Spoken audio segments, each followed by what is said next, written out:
So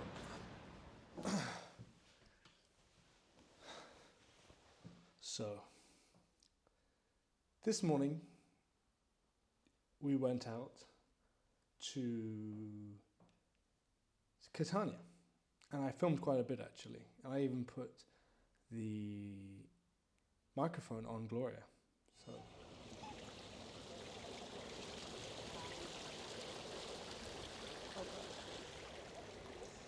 So today we woke up, me and Louis, and we just thought it was an extremely sunny day, and it was so beautiful that we wanted to go out.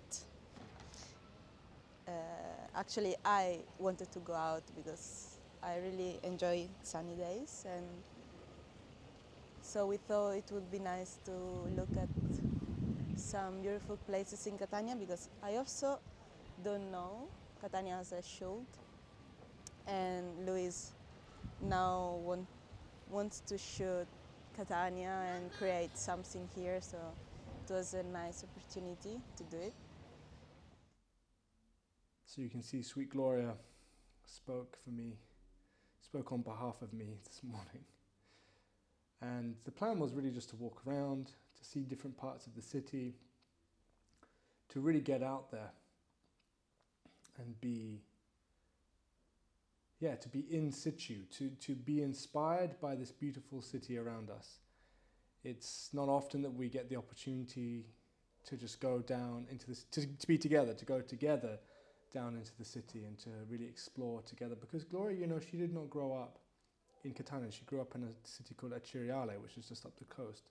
So she's been living here for about a few years, but she's been very focused to one area with the work that she's doing. So she doesn't actually know the city as well as someone who's been here their whole life. So we've been asking one of her friends who's been giving us suggestions, and that's what we did today. Yeah, so that's what we did. It was beautiful. I made an Instagram reel today of the city.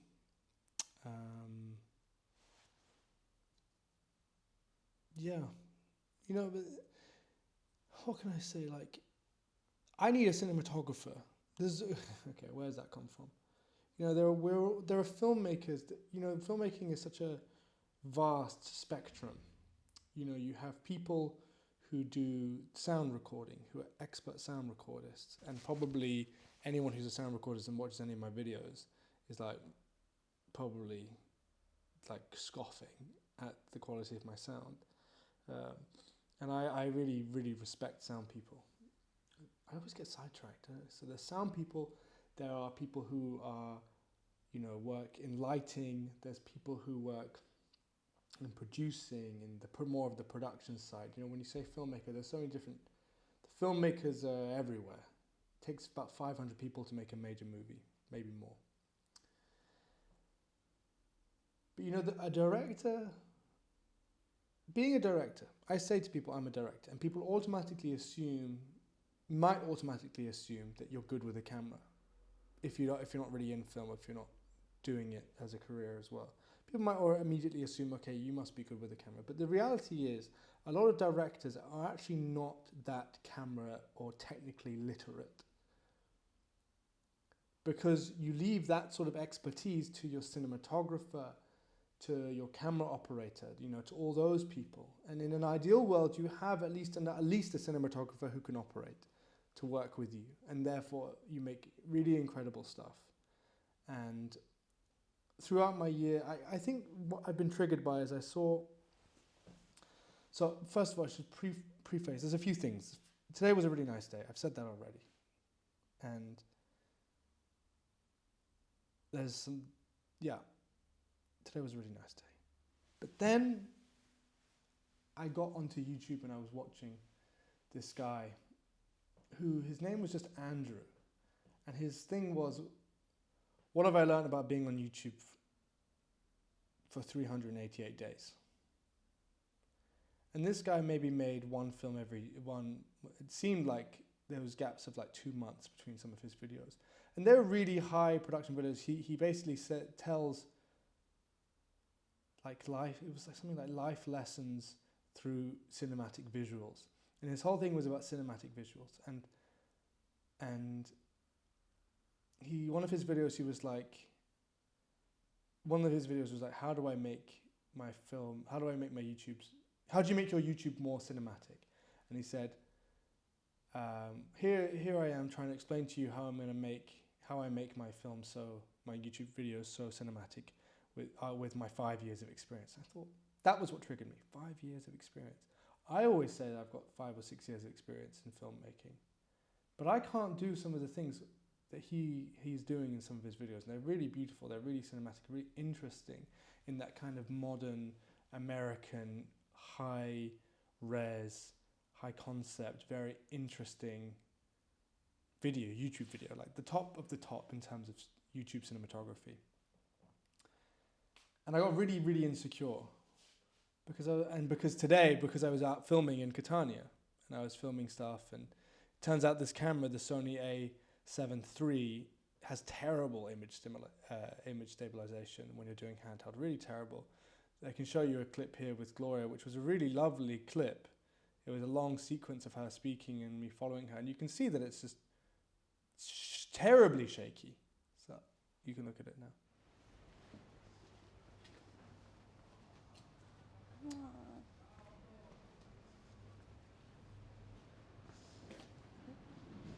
Oh, something is coming.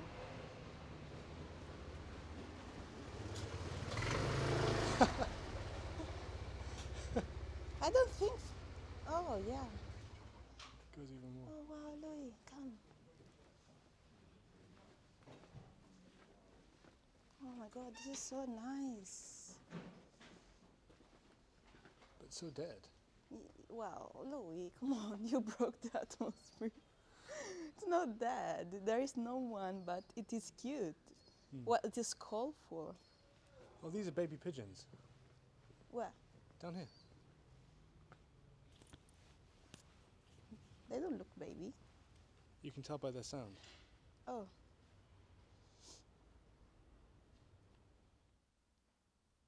And you're back. You can see how terribly unstable that was, and it's really frustrating because when I was filming it at the time, I thought, wow, this is really nice. I'm filming some really nice Steadicam stuff. Not Steadicam, really nice handheld stuff of my dear wife walking through this lovely area of Catania, and just no, it's good practice. I thought it was just good practice, but it looked crap. It really looked crap, and I'm really so that happening, seeing that, having that disappointment, and then seeing this YouTuber with his beautiful visuals, it just made me feel really insecure, and it just also makes me reflect, like I'm not a really talented visual filmmaker in total. Like I'm not in. Like if I was in advertising, I would not be the guy to go to for like the really, really cool looking stuff. Not me alone.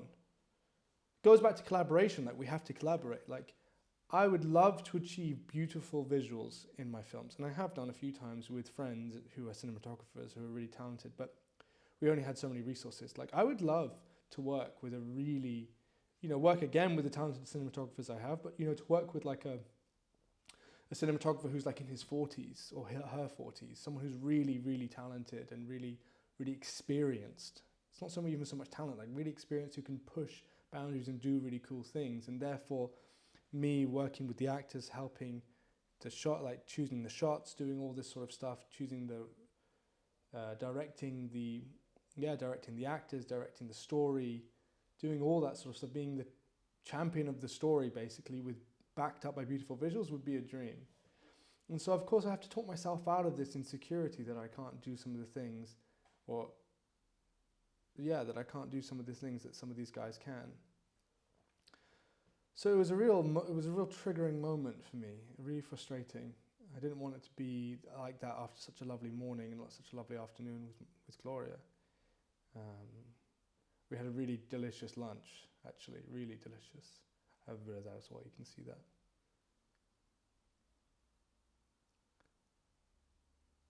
And then Gloria also told the story of a little bit of when we first held hands, which is cute. That was in 2023, December 2023. Anyway, so I think this has been a bit jumbled up as a video so far. This is probably my most jumbled up vlog on day 21, reaching the official 3-week point of making these videos.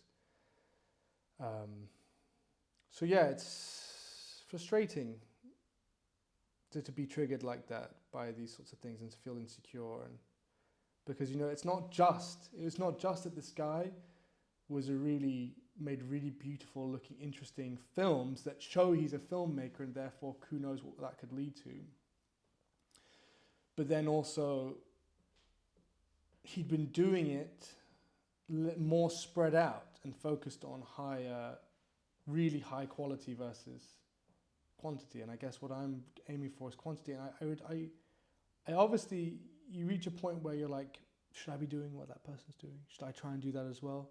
But then if I try to do what he did, am I even capable of making it as good as him? Should I even try to make it as good as him? Should I still try to make things really cinematic, but don't actually know what those ideas would be? Because what I actually want to be doing is writing scripts for short films I want to make, not high concept YouTube videos. Like, I don't want to make high concept YouTube videos. That's not why I started this whole thing. This whole thing was to trace and almost be like a sounding board for what I do want to do, which is to make more interesting narrative short films, which I could put on my YouTube channel, but to experiment with actors, to experiment with with fiction, not with retelling my thought processes in a cinematic way. So again, it's like comparison really is the enemy of joy, because I'm comparing myself to someone who's doing something I don't actually even want to do. So it's a bit of a pickle I find myself in today.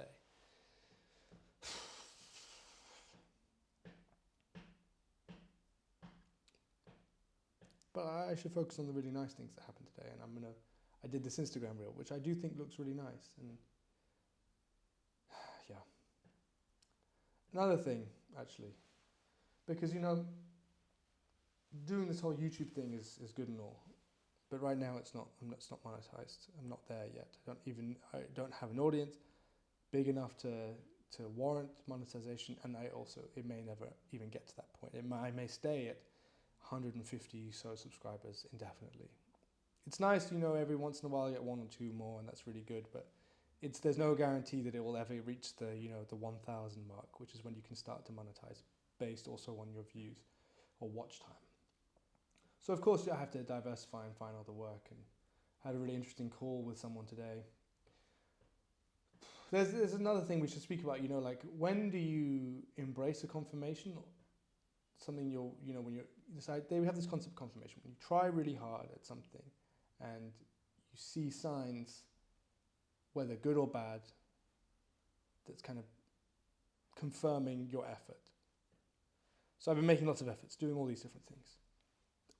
Pops up this ad for this very interesting and weird sort of opportunity specifically for expats, for people who are living abroad.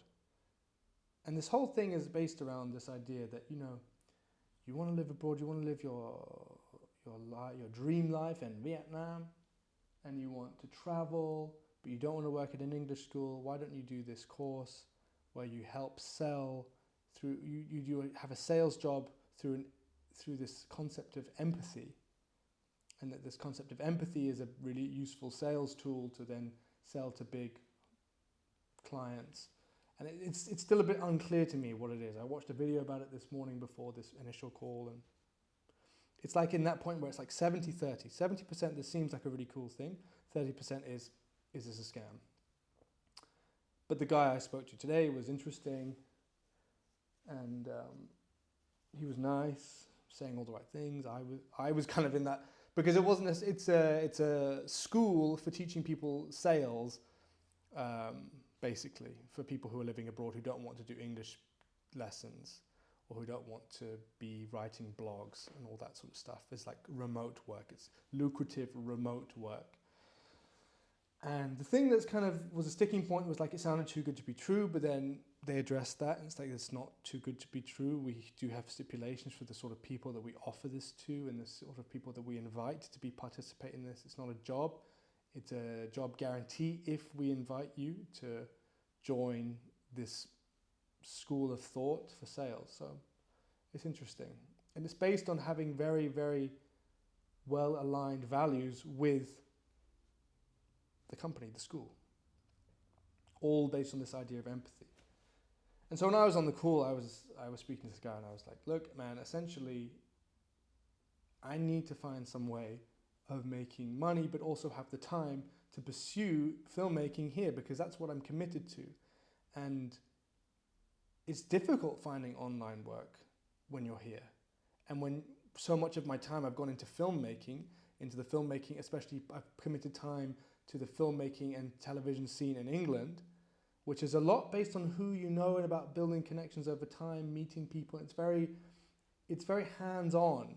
It's not something you can just click and apply for things online on LinkedIn. You can't really do that within the film industry. And then here, there really is nothing like that, like really nothing. So I'm in this really difficult position where finding online work is quite challenging. I had an online job just when we got married. I think I've mentioned it before, but they paid very, very little and expected very, very high commitment. And it just did not suit me because I'd just gotten married and it's like all of my time is gone for a day. And at the end of the day, all I would get is $35. So you're basically working for $35 a day. Like that to me does not feel worth it. It's not a decent trade-off. Okay, I'd rather just eat into my savings. So it's been an interesting period now, like all these other jobs that I'm applying for and trying to figure out, trying to tackle this issue, tackle the money issue.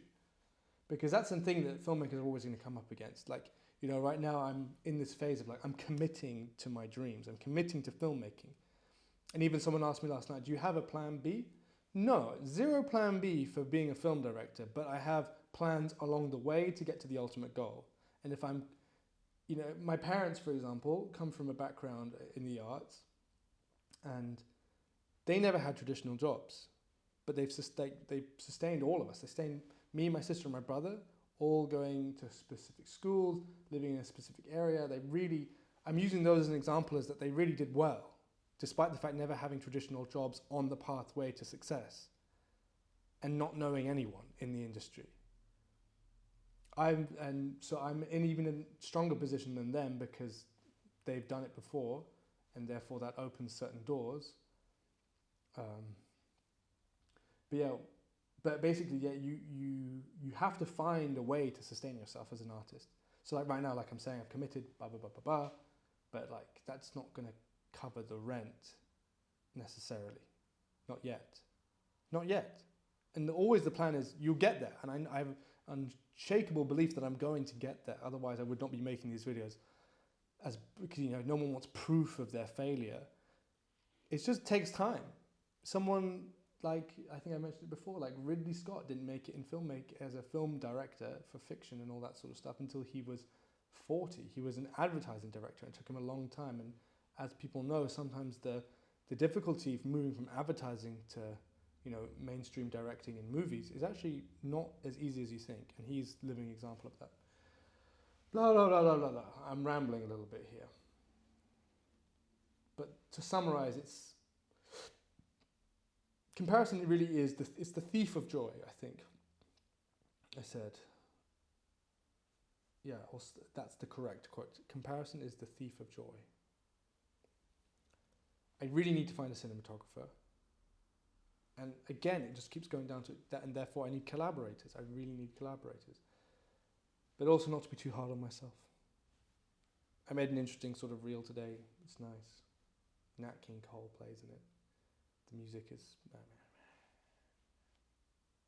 Have to find a way to make extra money on the side. But that doesn't mean I'm going to stop these videos. Unshakable belief in one's own ability that you're going to make it.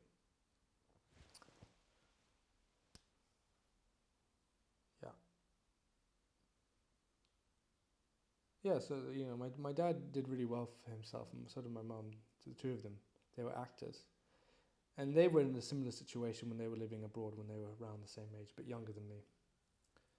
Maybe around the same age actually. And there was one day when my dad and my mum, they were living in this other country that wasn't England. Really no money, doing some English teaching, doing some theatre work, anything to keep going in this foreign country where they didn't speak the language very well, they were learning it. And my dad said to my mum, listen, glory is around the corner. And she said, really? Is glory, she was thinking to herself, really, is glory really around the corner? Here? Or just like in our lives that they had at that time, is glory really around the corner? But my dad had this unshakable belief in the two of them and in himself that he was going to make it. And he came from really if I have a certain percentage, higher percentage of making it in this industry based on the position, like the education that I've had and the opportunities I've had, like I have a much higher percent. If you were to compare the two of us, my dad and I, and my parents and I, at the same age, and you put us on paper at the same time, who is probably more likely going to make it based on opportunity and education? It would be me. So my dad really had nothing, and he still made it. And he still probably has made it to a point which I potentially may never make it. But even if I came close to how much he's been able to achieve in his industry, in the arts, he's not a filmmaker, he's not a film director. So we're different in that sense, but in his own pathway, I'd be so happy with that. I don't even need to be on par. Because but I would love to, I don't want to just get to a certain point and then stop achieving and stop progressing, of course. Who knows really don't know what's around the corner. But it's more like, if my dad was able to do it, and my mum also, then there's really no reason why I can't. But wasn't the point I was making. The point I was making is that they really had to do, two of them had to just hustle and bustle and have non-traditional jobs and just get by, even with children, to a point where then the work, the art, became the main source of income. So I'm not in that phase yet, right? So I'm still in the phase of just anything, just do anything. I need to find anything to make money. I've even considered busking. Gloria today even said, why don't you offer to walk dogs? I'd be up for that. And I'm also up for this opportunity to be an empath salesman. I'm having another call on Thursday to actually figure really, really what this is. I watched the video. I was able to get through the phone call. I spoke very impassionedly on the phone call about my situation. Because this was the whole thing. It's all advertised at expats living abroad who want to live their best life, live out their dreams with financial freedom. And I said to the guy on the phone, I was like, listen, I'm not looking for financial freedom just to live out my dream of living abroad. No. I need financial freedom so I can pursue what I actually want to do. And I'll do anything, really, if it pays well and offers me the time to do what I need to do and to look after my wife and to look after a future family and to look after, God forbid, my parents, my in-laws, my brother, my sister, their families, whatever. I want to do anything possible to secure the bubbles around me or whatever and still be giving, as well as also having the time to pursue what I need to do. I'm not looking for some party lifestyle. I'm living in, the Caribbean. What's it called? I'm living my remote life. I'm doing business calls on the beach. That's actually, I couldn't care less. I really could not care less about that. It's basically what I was saying to the guy. Is that I just want to provide, and I want to be able to pursue what I want to do, and to also have time to be of service to my local community. That should go without saying, but I should say it for my own sake.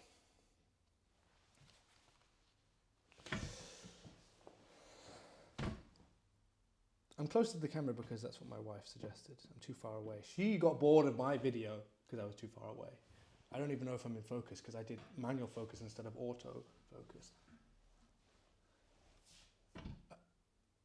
This was not necessarily a super clear vlog today.